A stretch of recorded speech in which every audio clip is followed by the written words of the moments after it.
Welcome back. So, though this particular session is for grade 7 and 8, but then I assume some of class 5 and 6 students might be watching. So, for them it would be a kind of recapitulation because the content in a way is almost same, but then the sample poetry, prose and drama are taken from class 7, 8. Right. So, even though this is for grade 7 and 8, class 5 and 6 students can also watch, because then it would be in a way easier for you to kind of think about what you have learned in this first session and then kind of analyze and then compare and then think. So, your knowledge about or your understanding about poetry, prose and drama will only broaden. Okay. Since many of you, I don't know, might have watched our previous sessions and some might be new for this session. You might have missed the previous 3 sessions. So, just to let you know that today we are dealing with text structure and craft. So, Gedin Stargela in his session had done the recapitulation of previous week, as well as he had in a way helped you learn about the different text structure, importance of that, the purpose behind it, and then connecting it with what you have learned in our previous session on writing types. Okay. And I have in a way discussed about the major differences between poetry, prose and drama in my previous session, keeping class 5 and 6 students as the target class. Okay. So, for this particular session, I am again going to help you learn the major differences or the basic differences between poetry, prose and drama, keeping class 7 and 8 students in mind, because my focus would be this particular group of students. So, this is applicable for senior students as well. Okay. And even class 5 and 6 students can watch as a kind of recapitulation for of what they have already learned in the previous session. All right. So, text structure and craft. So, kinds of texts. So, poetry, prose, drama. Okay. And prose is again divided into 2 major groups, that is narrative and expository. And then we have in narrative you have fictional and non-fictional, and in expository we have all the other kinds that Gedin Stargela had discussed, problem, solution, cause and effect and all that. Okay. So, these are the kinds of text, because why this is important is that every day you come across different kinds of texts, right. When you do reading, or even when you do reading in newspaper, or you read a magazine, novel or any other things, right, you come across different text structure. So, it is very important that you understand how each you can say genre of writing is different. Okay. So, the different kinds of text, and then in order to identify, there are certain things that you need to understand. Okay. The main thing is the structural elements that in a way differentiate these major, you can say, genre, okay, of literature, poetry, prose and drama. Okay. So, if you look at this table, poetry, prose, drama. So, this in a way gives you a kind of you can say an idea about how these 3 are different. So, poetry, it is written in lines, prose written in sentences, whereas drama, it is written in acts and scenes. You find acts and scenes in drama. And poetry is a group of, like here in poetry, groups of lines form stanzas, whereas in prose, group of sentences make paragraphs. And in drama, dialogues and stage directions form the script. So, in poetry you have beats or rhythm. Okay. In prose we have chapters, in drama we have characters and dialogues. So, characters where we include the narrator as well, okay, cast of character. So, in poetry what you find is most of poetry pieces rhyme. So, we find rhyme in most of the poems. And in like prose is a regular writing, okay, not much of decoration. Okay. It is a plain, you can say an ordinary form of writing. Drama begins with the cast of character. So, this just helps you get an overview of These three, okay, poetry, prose and drama. So points to remember, this is about poetry, okay. So written in lines and stanzas. Ideas are contained in lines that may or may not be sentences, okay. In poetry we find lines. So lines may be a complete sentence or it may not be a complete sentence. So lines are arranged in stanzas like sentences in paragraph, okay, in case of prose. The language of poetry is more expressive or decorated with comparisons, rhyme and rhythm contributing to a different sound and feel. So when you read a piece of poetry and when you read a piece of prose, the feel is different. Okay, what makes this difference? The way the writer, the poet has in a way structured or chosen words, okay, and how they have in a way expressed, that all makes a difference, okay. The literary devices used, okay, so meter, the rhythm, so everything in a way contributes to the sound and feel. So what you need to remember is the language of poetry is more expressive or decorated. Okay, since you are now reading in grade 7 and 8, you all are well aware of simile, metaphor, imagery and all the other poetic devices, isn't it? So these are all the elements that adds to the beauty of poem. I'm saying poem, that is American accent. Poem, poem, British accent, not poem. We don't have to produce the sound of ya, okay. P-O-E-M. So you will find two different ways to pronounce depending on which accent you are using. Okay, the British accent is poem, im, I am im, poem, poem. Okay, poem. The American accent, poem, not im, poem, poem. Okay, keep that in mind. Okay, so let's look at the slide. It's poetry and its purpose. So poetry is a literary work in which the expression of feelings and ideas is given intensity by the use of distinctive style and rhythm. I told you the way the poets choose to write the poem in a way, or poem, okay. So the expression is stronger compared to prose, okay. Feelings and ideas, they are given the intensity. How it is made more intense is by the use of the distinctive style and rhythm.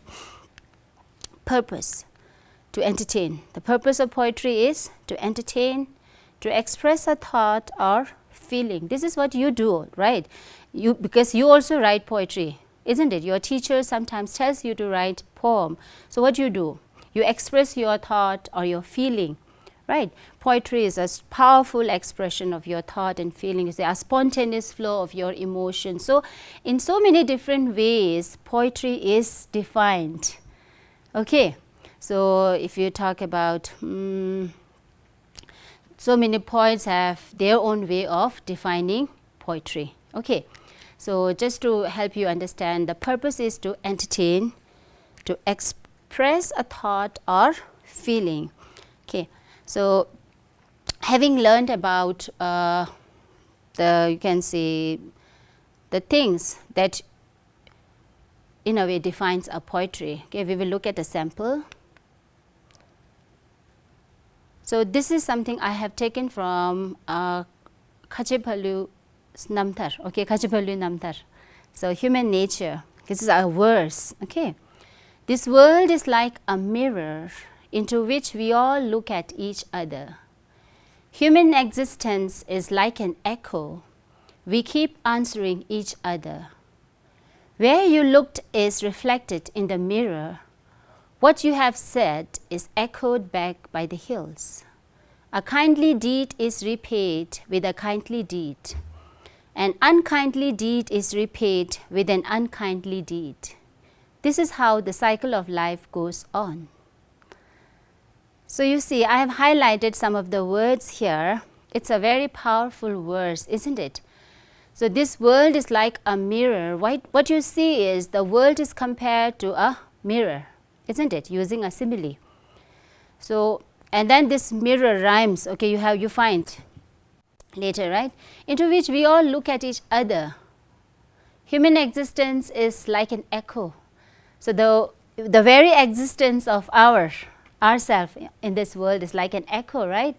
So we keep answering each other. Where you looked is reflected in the mirror. So powerful, isn't it? What you have said is echoed back by the hills. So this is like what you sow, so shall you reap, isn't it? So a kindly deed is repaid with a kindly deed. An unkindly deed is repaid with an unkindly deed. So this is how the cycle of life goes on. So I felt this is a very powerful one, and this is a kind of like verse. So you need to remember, is a verse you can take as a sentence, or sometimes it can be a stanza itself. Okay, like you have 8 verses of mind training, Lojong Tsigema, right? This is again verse. So this is something I have taken from this book. You see, Khajipalu's Advice on the Art of Living, translated by Dawa Norbu. And this is a publication of Library of Tibetan Works and Archives. Okay, so Khajipalu Namdar. So in this you have so many verses that in a way tells you or gives advice on the art of living. So this particular verse I have taken from this book. So I found this very powerful. Okay. All right. Next, look at another sample. So you might be remembering this, particularly class 8 students, right? This is from class 8's textbook, NCERT. Okay. The ant and the cricket. So I particularly love this poem, okay, because this is poetry in the form of a fable as well. So in my previous session, you remember when we discussed about narrative writing, we talked about a fable, isn't it? Where animal characters are there and conveys a strong message, isn't it? There's a moral lesson hidden in the story. So this poem itself in a way is a fable. Okay, you see the character ant and cricket, and it conveys a strong message. But this one is written in, the story is written in poetic form, okay, in poetry. A silly young cricket, accustomed to sing through the warm, sunny months of gay summer and spring, began to complain when he found that at home his cupboard was empty and winter was come. So if you look at the highlighted part, sing, spring, home, come. Not a crumb to be found. Okay, here I just want you to focus on the pronunciation. Not a crumb is wrong. Okay, if you say crumb, you are making a mistake in pronouncing the word, since the letter M is followed by B. Okay, B. So B becomes silent. Okay, not a crumb to be found, like numb, dumb. Okay, we don't stress on the word letter, sorry, B. So B is silent. Not a crumb to be found on the snow-covered ground. Not a flower could he see, not a leaf on a tree. Oh, what will become, says the cricket, of me? So you can see how poets play with the word. So what you need to remember here is poets have a lot of freedom. Okay, see, not a crumb to be found. You don't find any punctuation marks after that, isn't it? Not a comma, not a period, but still we can break it. This is the liberty. This is the kind of freedom poets enjoy. They have this. So you can see the line break. Not a crumb to be found on the snow-covered ground. If this was a piece of prose, then there shouldn't be a break. Okay, not a crumb to be found on the snow-covered ground. It has to go straight. Okay. So since this is a piece of poetry, you will see such things. Okay. Not a flower could he see, not a leaf on a tree. And then if you look at the last line, oh, what will become, says the cricket, of me? Now, if this same line is to be written in prose, if you find this in prose, it would be different. Okay. Oh, what will become of me, says the cricket. This should be the tone, or this should be the way, isn't it? Oh, what will become of me, says the cricket. So there was no need of separating of me in another inverted comma, isn't it? But the poet has intentionally done this so that sea, tree and me rhymes in order to form a particular rhyme here. Okay, that's why the poet has chosen to do this. Clear? What will become, says the cricket, of me? Because if you write, oh, what will become of me, says the cricket, then you find that the word cricket will not rhyme with sea and tree. Okay, so this is another way of writing the, you can say, poetry piece. Okay, 4-line stanza, and the second one is a 5-line stanza. At last by starvation and famine made bold, all dripping with wet and all trembling with cold, away he set off to a miserly ant, to see if, to keep him alive, he would grant. So bold, cold, right? The rhyme. Ant, grant. So let's see what happens. He would grant him shelter. See, usually in a prose style, so we won't keep this much space here, sorry. To see if, to keep him alive, he would grant him shelter from rain, should go continuously. But since this is a piece of poetry, the poets have the liberty here. Him shelter from rain and a mouthful of grain, rain and grain. He wished only to borrow, he would repay it tomorrow. If not, he must die of starvation and sorrow. So borrow, tomorrow, sorrow. In the previous part also you found that you can say the stanza with 5 lines, the last 3 lines rhyme in a way. Okay, the end rhymes we find here. Says the ant to the cricket, I'm your servant and friend, but we ants never borrow, we ants never lend. Friend, lend. But tell me, dear cricket, did you lay nothing by when the weather was warm? Quoth the cricket, not I.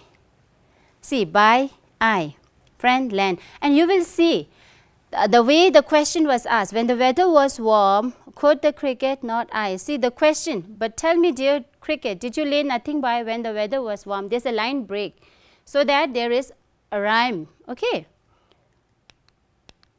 My heart was so light that I sang day and night, for all nature looked gay. You sang, sir, you say. Go then, says the ant, and dance the winter away. Okay, light, night, gay, say, away. Again you will find in the last line, the way the poet has written this. Go then and dance the winter away should be the way if it was a prose. Okay. But in order to make it rhyme, so the poet has written this way. Go then, says the ant, and dance the winter away. Thus ending, he hastily lifted the wicket, and out of the door turned the poor little cricket.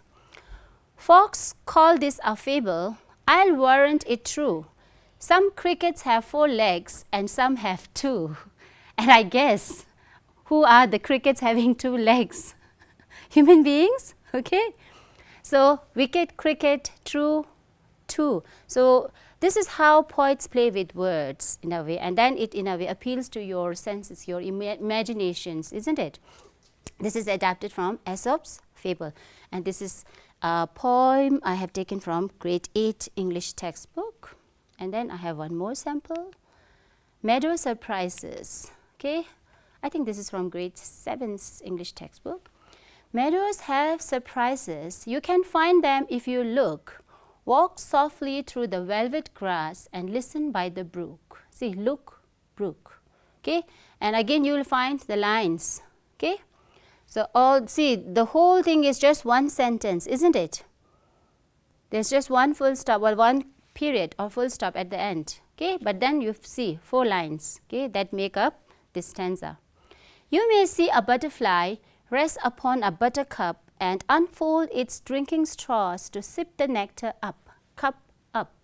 Again, 4 lines making the stanza, and this is a whole sentence. This is just one sentence. You may scare a rabbit who is sitting very still, though at first you may not see him. When he hops, you will, still will. Okay, 4 line stanza. A dandelion whose fuzzy head was golden days ago has turned to airy parachutes that flutter when you blow, echo and blow. Okay, the rhyme you can see. Explore the meadow houses, the burrows in the ground, a nest beneath tall grasses, the ants' amazing mound. See, ground and mound. Oh, meadows have surprises. So you see, I've highlighted this in pink because this is the line with which the poem begins, right? So this is the refrain, poetic refrain. Okay? And many things to tell, you may discover these yourself if you look and listen well, tell well. Okay? So this is I think 2 sample poetry pieces from your textbook, class 7 and 8 English textbook and CRT. Okay? And then we will look at prose. Sorry. So it is the ordinary form of spoken or written language. It is made up of sentences and paragraphs without any metrical or rhyming structure. Okay, unlike poetry. So in poem you have this rhyming structure, right? The metrical structure which is missing in prose. The language of prose is typically straightforward without much decoration. Okay, so what is the purpose of a prose? To inform, to entertain, to persuade, to describe. Okay, so elements of a prose. I feel like I missed the slide, right? Elements in a piece of poetry. So in poetry you have rhythm, you have the line, stanzas, repetition, okay, the theme, rhythm and meter also, that all makes the elements of a poetry. Okay, I felt like I missed that slide. Okay, so elements of a prose. So character. So like in a story you have character, setting, plot, point of view. So you, because in prose like you have fiction and non-fiction as well, story is also a part of prose. That's why you have the kind of same elements, theme and mood. Okay, these are the elements of a prose. That is something that you will find in a piece of prose. So a sample prose again I have taken from your English textbook, and this is from the chapter The Best Christmas Present, I think. And I have highlighted this in 2 colors because this shows 2 different paragraphs. Okay, this is an extract taken from the chapter The Best Christmas Present Ever. I think it's from class 8. You cannot imagine, dearest Connie, my feelings as I looked into the eyes of the frieze officer who approached me, hand outstretched. Hans Wolf, he said, gripping my hand warmly and holding it. I am from Dusseldorf. I play the cello in the orchestra. Happy Christmas. Captain Jim Macpherson, I replied, and a happy Christmas to you too. I'm a school teacher from Dorset in the west of England. See, straightforward, right? The way you talk, you speak. It's not a poetry element of poetry here, okay? So this is a piece of prose. You can easily identify the way it is structured, okay?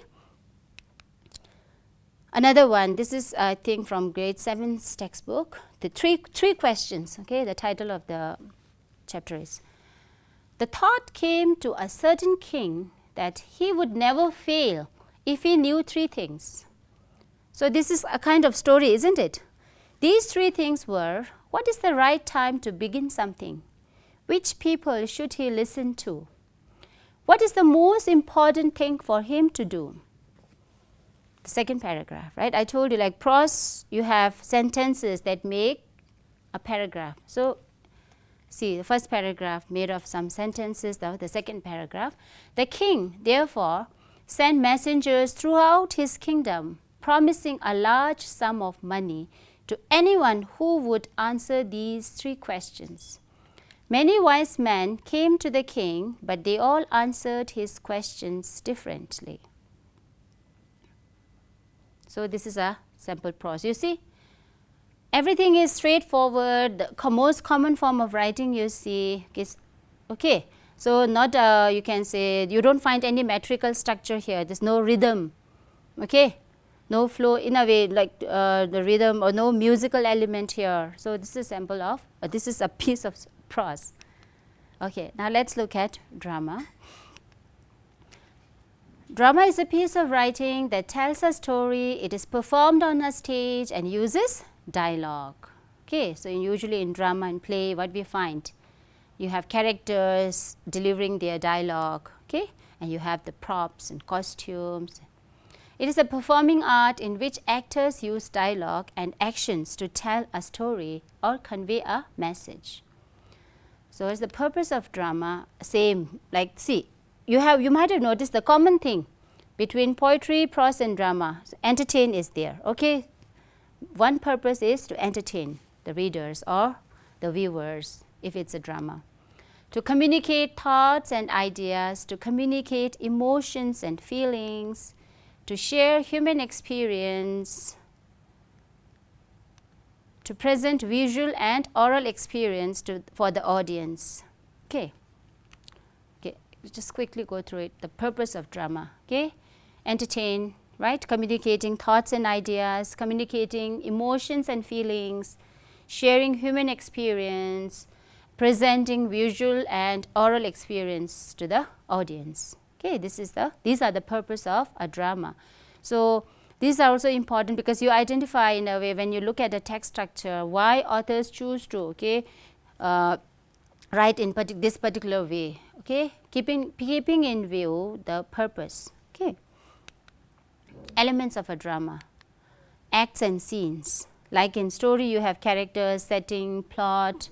Like in prose, okay, point of view, theme, mood. So in drama, you have acts and scenes, you have characters, you have narrator, then setting, dialogue, stage direction, script. So these are the elements of a drama. So in a drama, you will find all these things.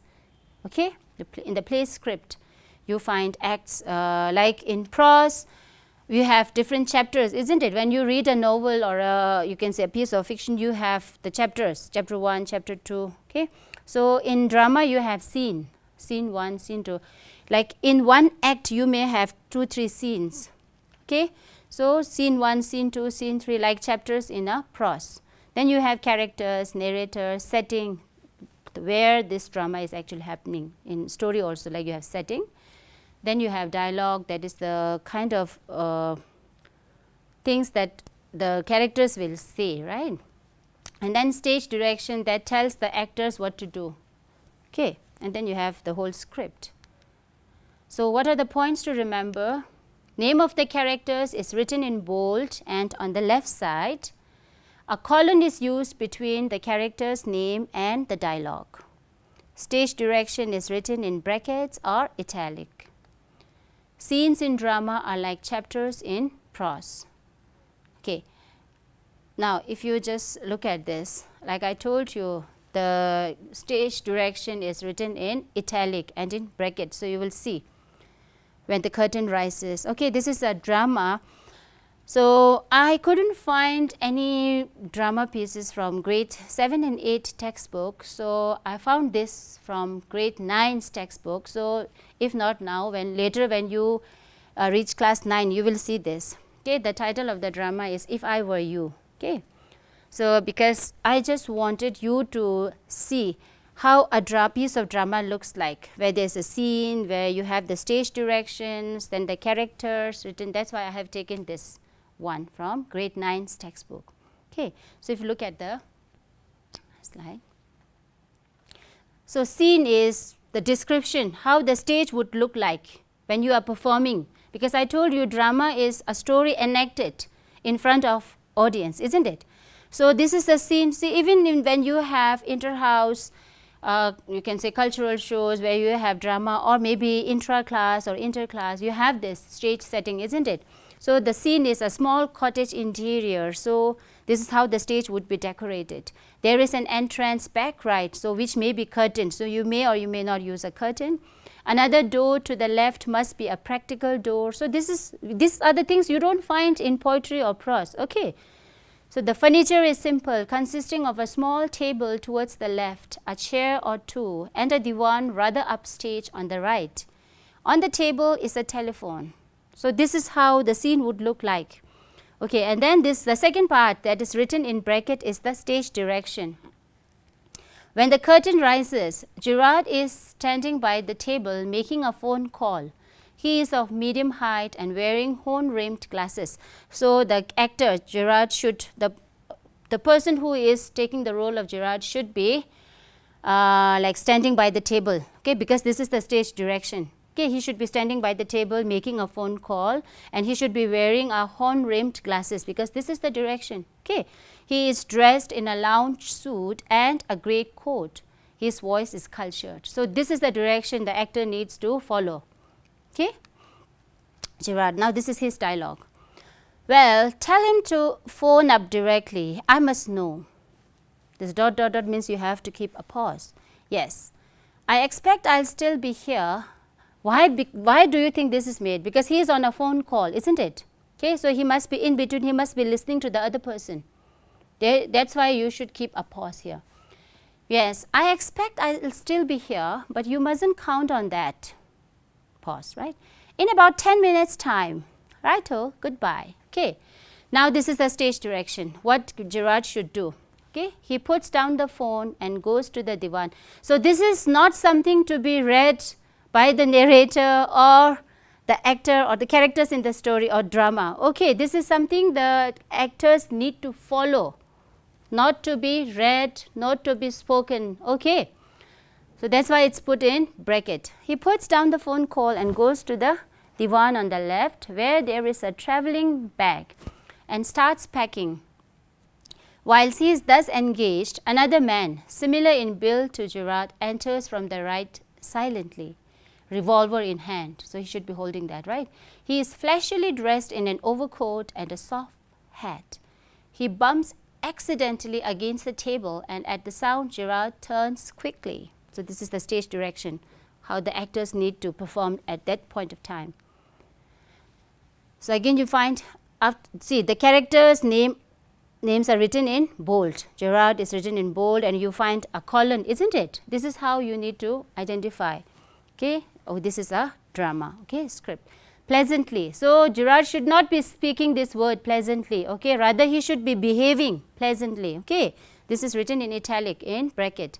So Gerard should be behaving pleasantly, not angrily. That's why this particular word is used, pleasantly. Why? This is a surprise, Mr. Because he doesn't know the person, right? Means you want to say something. And the intruder, I'm glad you are pleased to see me. I don't think you will be pleased for long. Put those paws up. So this is all very melodramatic, not very original perhaps, but okay, but that means he is interrupted by the intruder because he is not able to finish his line. Trying to be calm and nonchalant is your word, I think. Thanks a lot. You'll soon stop being smart. I'll make you crawl. I want to know a few things. See? Okay. So this is how a drama would look like. Okay? A play script would look like. This is just to help you get an idea about. And so this way you will be able to identify a piece of poetry, prose and drama. Okay, so in a poetry, what do you find? Yes, lines, stanza. Okay, you have rhythm, right, meter. So in prose, you have sentences making into paragraph, then you have chapters, and in drama, you have acts and scenes, you have dialogues and characters, and then the scene would be similar to chapters in a prose. Okay, and in drama, what are the things you will look at? Okay, the characters would be written on the left side in bold letters. Okay, and then between the dialogue of the character and the name of the character, you have to use colon. Okay, and then what else did you learn? You learned that the stage direction is written in italic or in put in a bracket, and this is something that the characters have to follow. Okay, not speak or deliver. Okay, so since I missed the elements of poetry in the beginning, I don't know how this slide got deleted, so I'll just help you here, okay, to just get an idea, because we discussed the elements of prose, we discussed the elements of drama, but I think we missed the elements of poetry. Okay, so I'm just writing it here. Elements of poetry. Okay, so what we need to remember is, what are the elements of poetry? You have line, okay, lines or line breaks, you can say. You have stanza, okay, lines, stanza. You have rhythm, you have meter, you have rhymes, okay, repetition,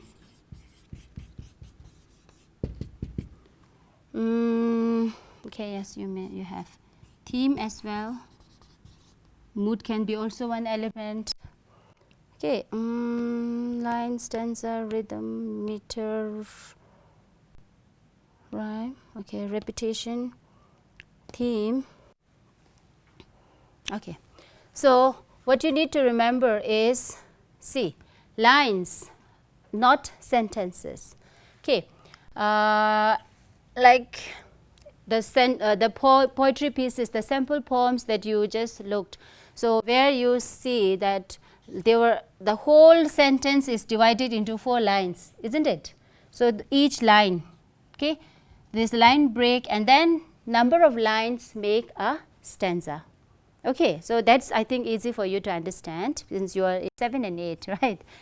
Stanzas, okay, the lines are group. Okay, so the lines, a stanza can be formed of 4 lines, 5 lines, 6 lines, it depends, or sometimes 3 lines as well. And then 2 stanzas are separated by a line space. Okay, there is a blank line in between that divides the 2 stanza.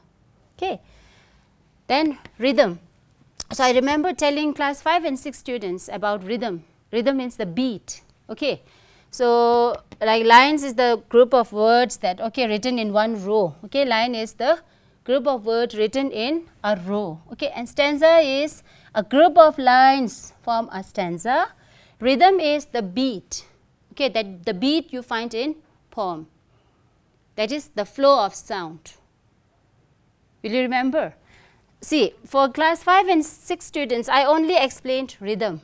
So I felt a meter would be a little more, you can say, high for them. So 7 and 8 students, I need you to learn this, rhythm and meter, because they both look very identical, but then they are not same. Okay. A meter can create rhythm. Okay, because see, rhythm is the flow of sound. What you need to remember is rhythm is the beat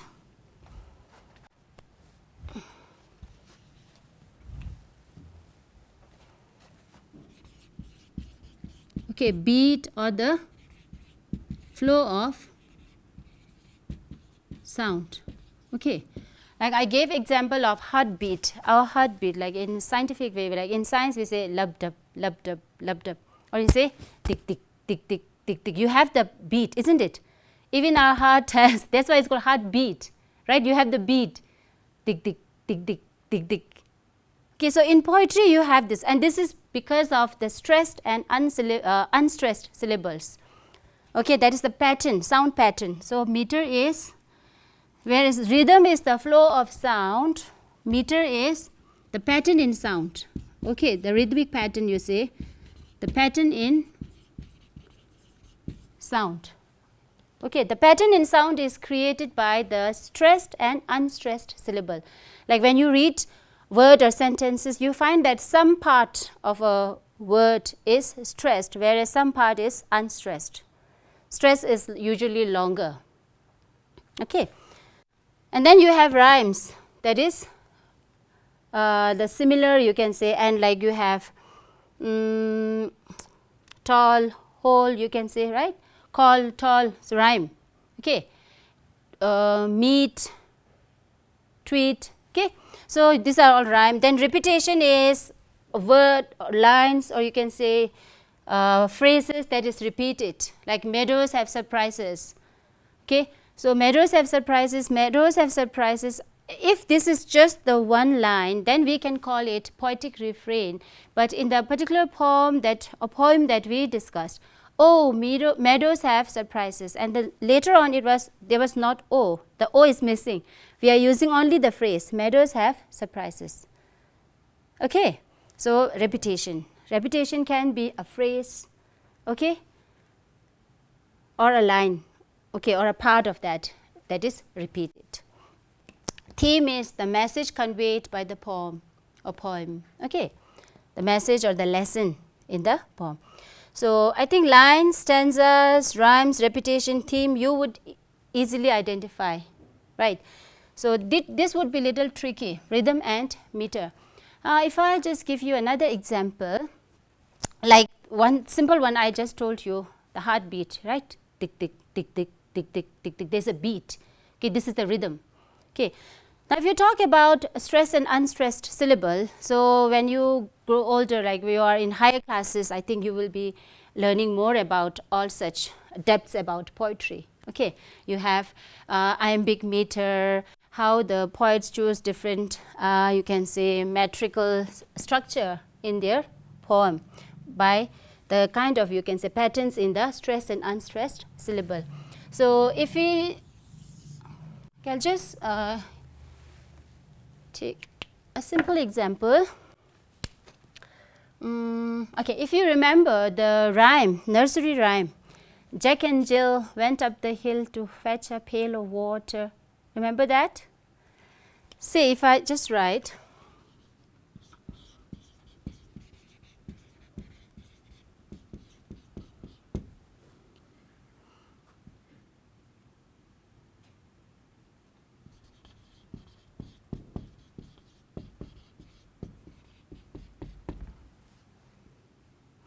just writing it like this, okay?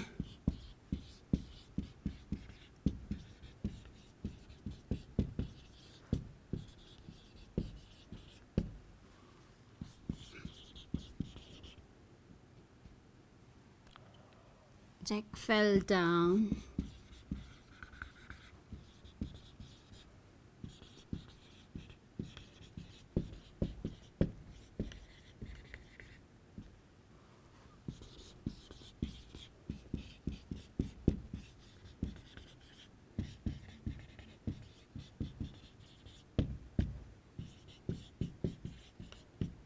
Okay, so what do you see here? Again, so you see water and after, right, you rhyme.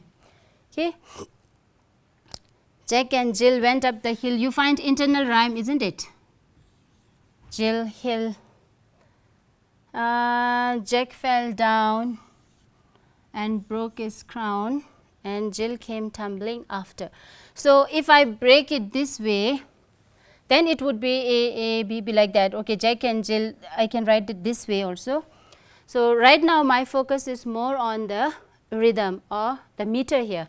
See, Jack and Jill. So, what you will see is this one is stressed, Jack and Jill. So, I won't stress much on this. Okay, Jack and I won't stress much on this, Jack and Jill. So, I am stressing on Jill. Okay, Jack and Jill went up the hill. I am stressing here, stressing here. So, that makes the beat. Okay. Jack and Jill went up the hill to fetch a pail of water. Jack fell down and broke his crown, and Jill came tumbling after. So, that's why you see there's a musical element here. Okay, it's Jack and Jill. So, stressed, unstressed, stressed, unstressed, stressed, unstressed, stressed. Jack and Jill went up the hill. See, when I'm not stressing on this, Jack and Jill went up the hill to fetch a pail. Stressed. This is unstressed. Okay, fetch a pail of water. Okay, this is fetch a pail of water. Okay, this is stressed, this is not stressed. Water, 2 syllable. Water is 2 syllable word, right? You have 2 syllable, water, water. So, fetch a pail. So, these are all 1 syllable word. Jack and Jill went up the hill to fetch 1 syllabic word, right? Fetch a pail of water. Water is a 2 syllabic word, 2 syllable, water. So, w is stressed, whereas ter is not stressed. To fetch a pail of water, Jack fell down. So, again this is stressed. Jack fell down, okay, and broke his stressed crown, stressed, okay, and Jill came tumbling. Again 2 syllable word, right? Tumbling. Jill came tumbling after. Again stress, unstress. Okay, stress. Okay, so this is what is called meter of a poem. Okay, meter. So, there is a pattern in sound. Pattern in sound is created by the stressed and unstressed syllable. Okay, and the rhymes. Jack and Jill. So I'm just giving this example so that you remember it. So where to stress, where not to stress. And that is why the stressed and unstressed syllable creates a beat. Okay, Jack and Jill went up. We don't stress all the time. Okay, Jack and Jill. And it's not a Jack and Jill went up the hill to fetch a pail of water. Jack fell down and broke his crown, and Jill came tumbling after. So that is why this musical touch is there, isn't it? Because of this meter. That is the pattern in the sound. And the pattern in the sound is created by the stressed and unstressed syllables. Okay. So I hope this is clear now. Rhythm is the flow of the sound.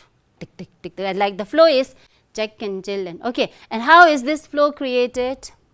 Because of the pattern. Okay. So the beat is quite related in a way. So these are the elements of poetry. And I just wrote it here because I just missed the slide. And by now I hope you have understood the major differences between poetry, prose and drama. So next time, whenever you happen to read any type of writing, any piece of writing, try to look at the structural element in order to differentiate whether this is a piece of poetry, a piece of prose, or a piece of drama. Okay. So tomorrow we will be discussing on oral presentation and listening skills, rather active listening skills. Okay, so see you tomorrow. Thank you.